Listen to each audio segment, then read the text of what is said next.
আজকের রেসিপি দেখাবো শুক্তো।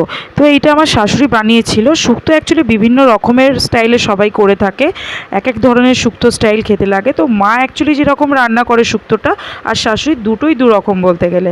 তো আমি দেখলাম যে প্রথমেই একটু বড়িটাকে ভেজে নিয়েছিল বেশ কড়া কড়া করে, যেটা শুক্তোর একদমই প্রথম পার্ট, এটা না দিলে ভালোই লাগে না মনে হয় শুক্তোটা। তারপরেই দেখেছিলাম উচ্ছেটাকে আলাদা করে ভেজে নিয়েছিল। শাশুড়ি মা এটাই বললো যে শুক্তোর যদি আলাদা করে উচ্ছেটাকে না ভেজে নেওয়া হয় তাহলে কিন্তু তেঁতো লাগে, তো আলাদা করে অবশ্যই ভেজে নিতে হবে।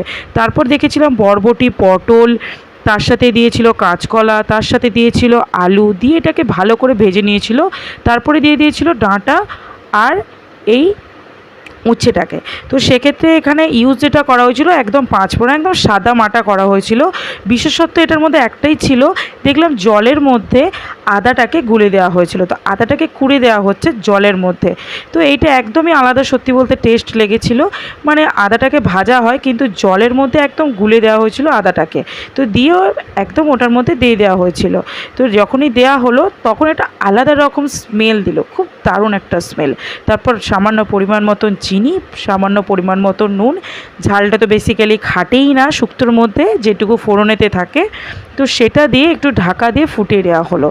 মানে তারপরে একটু ঘি দিয়ে দেওয়ার পরে অসাধারণ একটা ফ্লেভার লাগছিলো শুক্তোটার, দারুণ।